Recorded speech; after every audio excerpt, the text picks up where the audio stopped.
How's it going, Flare Fishing fam? As you can tell, I've got my Mystery Tackle Box Pro, the MTB Pro 4. This is for the month of April, okay? This is what they're gonna send you for the month of April. And you know what? I'm gonna mix it up. I've done this before, but I'm gonna mix it up a little bit. Generally, I open this, show you what's inside, tie on some of the baits, and go catch some fish. But I'm feeling extra generous, and a Mystery Tackle Box is feeling extra generous. And we partnered up on this video, so huge thanks to those guys. And instead of opening this and fishing with the baits, I'm gonna open it, show you what's inside, and then I'm gonna give it away to one of you guys watching. And all you gotta do, it's really easy. You gotta drop a comment down below, hit the like button, and subscribe, and that's basically it. And after you see what's inside this, go comment, go like, go subscribe, and I'll send this to one of you guys. But I am going fishing today. I am fishing a pond never been to. As you can tell, I'm in the middle of a neighborhood. We're gonna try some neighborhood urban pond fishing. But again, instead of using these baits, I'm gonna give them to you guys. You know, you guys know I've got tons of baits, and I always love to give back to you guys. So that's why I'm not gonna be using these baits this month. But we're gonna go ahead and get into what is inside. And if you guys like Mystery Tackle Box, you want to try it out for the very first time for yourself, make sure you use code GUGEN. You get 10 bucks off your very first box. I will link it down below. Click the link, sign up, save 10 bucks if you're a first-time member, and that's basically the spiel today. But we're gonna get right into it. This is what you could win. All you gotta do is drop a comment. Really, comment anything. It doesn't even matter. So first bait we got here, Exo Swim 4-inch. So this is a nice little ribbed paddle tail swim bait. You could throw this on, you know, like an EWG weighted belly hook. You could throw on the back of a chatterbait, back of a spinner bait, back of a swim jig. You could throw on an underspin. Lots of things. I did go fishing with this a couple months ago. Actually, I think it was like last month. This is really good bait. So that's bait number one. Then you get a spinner bait. You guys know chatterbait, spinner baits, those work so well during this time of year in the spring. So you got the swim bait with the spinner bait. You could tie these in together, you know, put it as a trailer if you wanted to. Then we've got stickies. This is a trailer hook. Now this trailer hook is for your spinner bait. Every time I'm throwing a spinner bait, I throw a trailer hook. Chatterbaits, not all the time, because I usually throw those around grass, but you will never see me throw a spinner bait without a trailer hook. It's important. And these are actually really cool. These are Owl's Goldfish Lure Co. These are the hook bonnets. If you guys don't know how these work, basically you take these things out and these snap onto treble hooks like a jerk bait or any type of crankbait, and it keeps them from tangling. As you can see right there exactly what it does. I've actually used these before. They're great for making sure your baits don't get tangled. You put these on your crankbaits and then you can just take your crankbait out. You know, you guys have seen the jumbled mess before. That solves that problem, which is cool. That's really cool to see something like that come through. Again, something new. Maybe you guys don't even know what those are. You sign up for Mystery Tackle Box and they send you things that you've never seen. Then, big bite baits. Got a little worm here. Perfect for your shaky head and drop shot fishing, bed fishing in particular. Just like a little deal here. You know, it's springtime. Fish are going on beds. Not all the time will they eat a big bait. Sometimes they want something more finesse. That is that bait right there. Aye. Oh, someone with their dog just came by. Anyways, next bait, great, this is a great pre-spawn bait. You know, before those fish are on beds, big, giant square bill. Looks just like a bluegill. And what bass hate more than anything is bluegills around their beds and around the spawn. Just anytime they're feeding up, looks like a big perch, a big bluegill, big brim, big loud rattle. It's a big bait. You can see compared to my hand. I mean, this is going after those females that move up to spawn. That's what you're targeting with that big bait right there. We're not done, folks. We got two more baits. Then we've got the Lucky John Chunk Tail. Nice little grub. Again, throw this on the back of the spinner bait, back of a swim jig, anything like that. Just a nice little finesse presentation. And then my favorite, I saved it for last. This is a topwater prop bait. Now, you guys have probably never really seen me throw this. I throw it one time a year. Literally, like for like 2 to 3 weeks out of the entire year, I throw this thing, and it's around the spawn. For some reason, if I would stop dropping everything, for some reason, it works super well. Like, it's not that you see a bedding fish and throw it over the top, but early morning when you know those fish are kind of moved up and spawning, for some reason this thing absolutely kills it. And then Dibbles Digest and a sticker right there. And that's it. I don't want to take any more time to do this, but this box could be yours. Drop a comment down below, like this video, and make sure you subscribe if you're not already subscribed. And I'll pick somebody and send it right to your house. But anyways, I'm gonna shut up. I've got a few different baits. I've got a Senko, I've got a jig, I've got a crankbait. What else I got? I got a chatterbait on. And I'm gonna try out this little pond right behind me and see if we can catch some fish. Stay tuned. All right, here we go, folks. I got 3 rods. I'm gonna bring 3. I've got some more in the truck that I may end up coming back for, but we got a jig, we got a chatterbait, and we've got a Senko. All green pumpkin colored. You know, this time of year, they hate the bluegills, and the green pumpkin resembles a bluegill. There's actually 2 ponds here, and a subscriber let me know about these. We're we're gonna see if we can catch some fish. Okay, I made a good call on the green pumpkin because this water is like crystal clear. Wow, this is a cool little pond. I've never actually seen this guy. We're gonna go over here. There's some wind-blown bushes, like some reeds.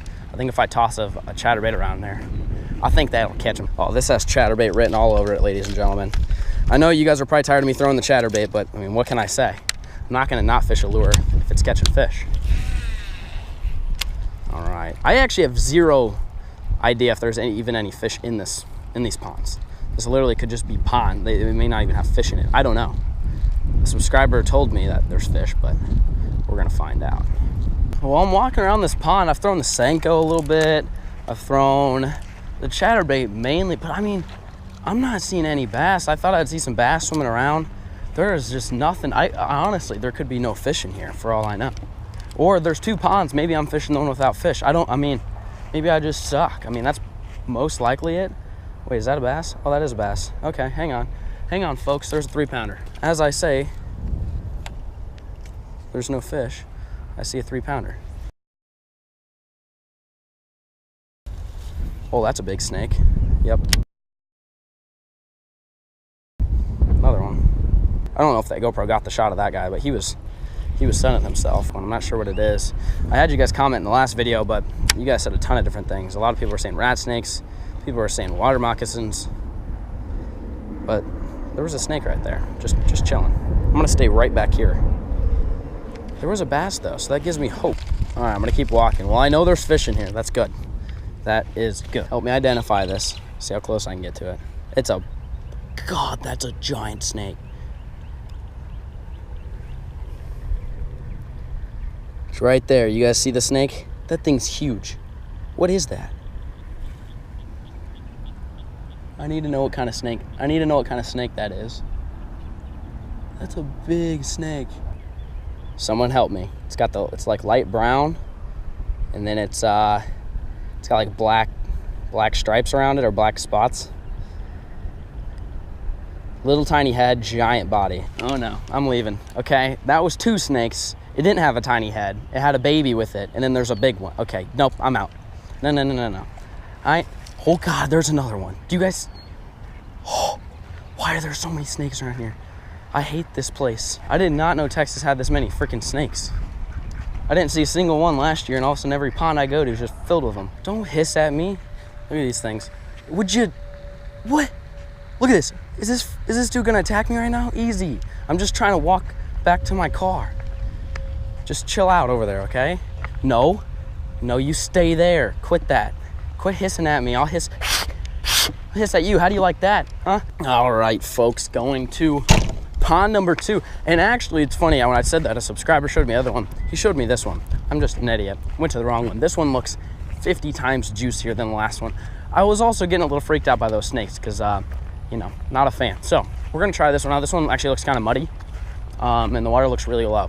May or may not have fish in it. We're gonna give this a shot. And then I've got one other trick up my sleeve. If this pond does not work out, I've got a pretty fire creek that I might go try here, but hopefully we can catch some fish right here. And we're going to spot 4. This is my go-to creek though. I'm confident there's gonna be fish here. We gotta make it happen. We have to make it happen, folks. I gotta catch fish. I can't go fishing and not catch fish. I see a bass. I see 2 bass actually.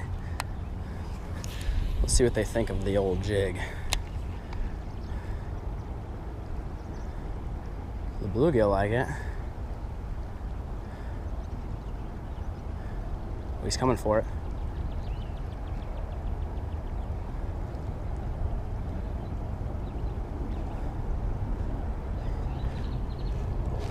Got him. I got him. Oh my gosh, I got him from back here. Okay, I gotta go down and get him. These other fish don't know what's going on. I caught that fish. I just totally sight fished that. Come on, get up here. He's stuck. Get over.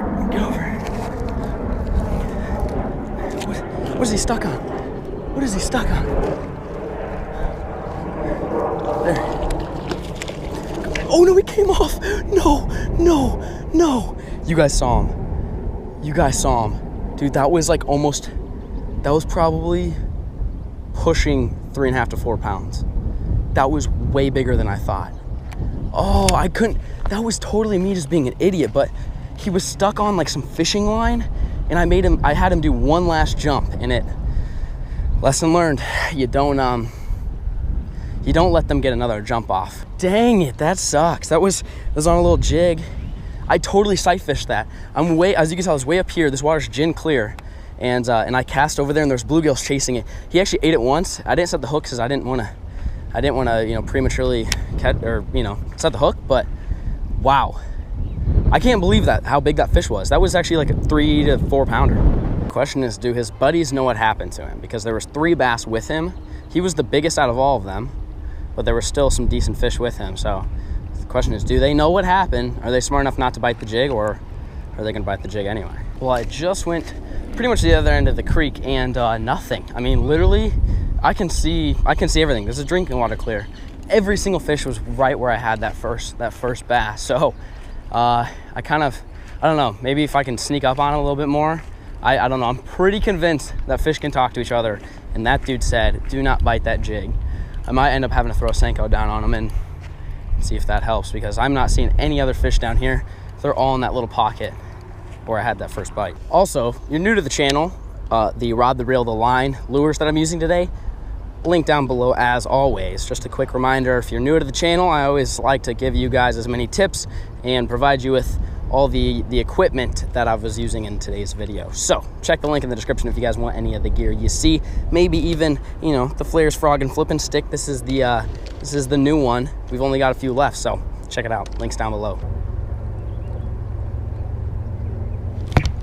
I got one. Okay, don't get stuck. Oh, there you go. I caught one. I feel really bad. I just totally drug him up the bank. Did not want to do that. Folks, don't do that. Don't take notes on what I just did. I'm trying to stay as far away as I can because these fish are really skittish. I'm gonna walk down and try to put this guy back away from everybody. So I think I figured this out, okay? Let me explain what's going on. So here's what's going on, okay? These bass don't care about my bait. They don't want to eat it, okay? But right now, I'm staring at a giant school of bluegill and baby bass. It's like they just spawned. I mean, there's hundreds of them. And I can see them down there. In that last cast, I cast in the middle of it and was dragging the jig, and all the little bass were interested in it. And one fish came and ate it, like as if it was like, being a predator towards the babies. I'm thinking that's my logic behind it. I'm gonna keep casting and see what happens. Well, folks, I am back at the MTB crib. Just caught the little squeaker. I know, it sucked. But, I got out there. The reason why I'm done fishing for the day, I mean, it's only like 2 o'clock right now, is we're filming a Guggen video, and it's gonna be a really exciting video, and it has to do with Gary. It'll be good. So I gotta be back. I gotta work for the squad right now, but I wanted to try to get a video out as hard as I could, to you guys, because I'm busy with all the group work this week, but I wanted to make sure that I gave you guys a video this week, and this was the video: pond hopping snake infested waters, unintentionally snake infested waters. But it was pretty exciting stuff. I mean I had a good time doing it, but that was the video. Remember, if you want to try out Mr. Tackle Box for yourself, use code Guggen. Try it out. Also, I'm doing one of those YeAH tournaments. You guys remember YeAH? I've talked about it in the past. I will link everything down below. I'll put a bunch of information. So if you're interested, if you're interested in winning $500 in prizes and fishing against me, and you live in Florida or Texas or just anywhere in the United States, I'm hosting 2 separate tournaments, one for Florida and Texas, and then a tournament for every other state. And it'll all be linked down below. Just go download the YeAH app. You just type it in, on the App Store, download it. You'll see the tournaments that I'm hosting, and the links again will be down in the description below if you guys want to check them out. But I'll be fishing this week. Compete against me, and there's also information on YeAH, like how to download it. There's YouTube videos down in the description, how to download it, how to use it, how it all works, and yeah, that's pretty much it. If you guys have any questions, I'll put an email link down in the description as well. Support at YeAH. You can email them all your questions that you guys have. But anyways, that's enough spiel for now. If you want to win money bass fishing, check the description. You want to check out Mr. Tackle Box, check the description. And if you want to check out any of the rods, reel, line, any of the gear that I was using today, check the description. Everything will be linked down below as always. Thank you guys so much for watching. Peace.